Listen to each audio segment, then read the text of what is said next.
जो लोग जाति के नाम पे समाज को बांट रहे हैं, जिन लोगों ने उत्तर प्रदेश को दंगों की आग में झोंकने का काम किया था, क्या उनसे आप विकास की उम्मीद करते हैं?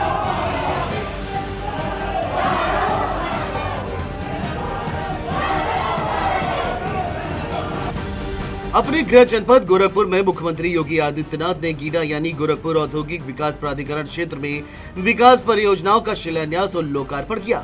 इस दौरान उन्होंने मौजूदा सरकार में बने सुरक्षा के माहौल को निवेश की आधारशिला बताया और पूर्व की सपा सरकार पर कटाक्ष करते हुए कहा कि व्यापारियों और उद्यमियों से गुंडा टैक्स की वसूली समाजवादी पार्टी की सरकार के संस्कार का हिस्सा थी। वहीं जनसभा को संबोधित करते हुए सीएम योगी ने कहा कि गोरखपुर पूर्वी यूपी में 2017 के पहले निवेश सपना था। डबल इंजन सरकार के द्वारा प्रतिबद्धता से जनसेवा के लिए किए गए कार्यों का परिणाम है कि आज प्रदेश में विकास, निवेश और रोजगार की संभावनाओं को तेजी से आगे बढ़ाया जा रहा है। वहीं इस दौरान उन्होंने विपक्ष पर भी निशाना साधा। सीएम योगी ने क्या कुछ कहा, सुनिए। जो लोग जाति के नाम पे समाज को बांट रहे हैं, जिन लोगों ने उत्तर प्रदेश को दंगों की आग में झोंकने का काम किया था, जिन लोगों ने उत्तर प्रदेश के नौजवानों के सामने पहचान का संकट खड़ा किया था, जो लोग देश की सुरक्षा के साथ खिलवाड़ करते हैं अपने वोट बैंक के लिए, जिन लोगों को बेटी और बहन की इज्जत की परवाह न रही हो और जो लोग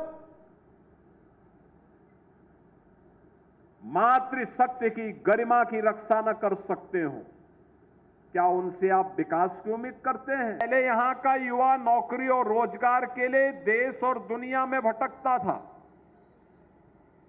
पहचान का संकट होता था, लोग उसके सामने बार बार इस बारे में उसको कहते थे कहां से आए हो, तो उत्तर प्रदेश का वह नाम नहीं लेता था, क्योंकि उत्तर प्रदेश का नाम लेंगे तो लोग बोलेंगे कि भाई वहां तो दंगे होते हैं, वहां पे गुंडागिर्दी होती है, वहां लूट खसोट होती है। अपनी पहचान को छुपाने के लिए मजबूर होना पड़ता था। लेकिन अब उत्तर प्रदेश के किसी भी नौजवान के सामने, उत्तर प्रदेश के किसी भी नागरिक के सामने अपनी पहचान को छुपाने का संकट भी नहीं है और अपने ही जनपद में, अपने ही गांव और अपने ही घर में उसको नौकरी की गारंटी भी मिल रही है और ये लगातार गीडा में हो रहा निवेश इस बात की गारंटी देता है। वहीं सीएम योगी ने आगे कहा कि सपा सरकार में जाति के नाम पर समाज को बांटने वाले, प्रदेश को दंगों की आग में झोंकने वाले लोगों ने नागरिकों के सामने पहचान का संकट खड़ा कर दिया। वोट बैंक की राजनीति में सुरक्षा से खिलवाड़ किया, बेटी बहन की इज्जत की परवाह नहीं की, मातृशक्ति की गरिमा का ख्याल नहीं किया। ऐसे लोगों से विकास की उम्मीदें कैसे की जा सकती हैं?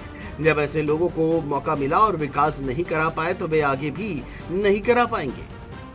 तो एक और सीएम योगी ने सपा को आड़े हाथों लिया, तो वहीं दूसरी ओर बीजेपी के सहयोगी सुभाषपा मुखिया ओपी राजभर ने सियासी तपिश को और भी ज्यादा बढ़ा दिया है। बाराबंकी में अखिल भारतीय विद्यार्थी परिषद के छात्रों को गुंडा बताने को लेकर के माहौल बिगाड़ दिया है। छात्रों पर पुलिस द्वारा बर्बरता को ओपी राजभर ने सही बताया, जिसको लेकर के एबीवीपी का गुस्सा फूट पड़ा है और पहले राजभर के घर के बाहर प्रदर्शन और फिर माफी की मांग के साथ लीगल नोटिस राजभर को भेजा गया है।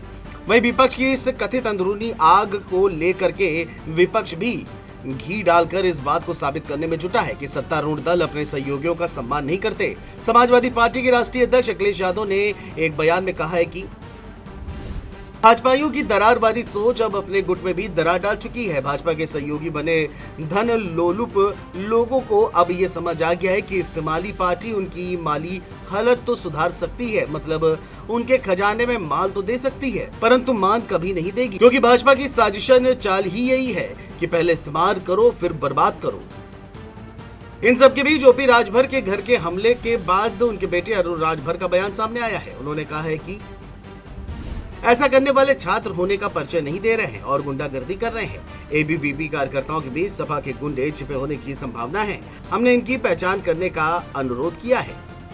बहरहाल अब देखने वाली बात यह होगी कि बाराबंकी के मुद्दे और बीजेपी के अंदर खाने की खींचतान पर विपक्ष की तंजबाजी ने सियासी माहौल बढ़ा दिया है। अब ये कब खत्म होगा ये आने वाला वक्त ही बताएगा। Desk report, GMT news.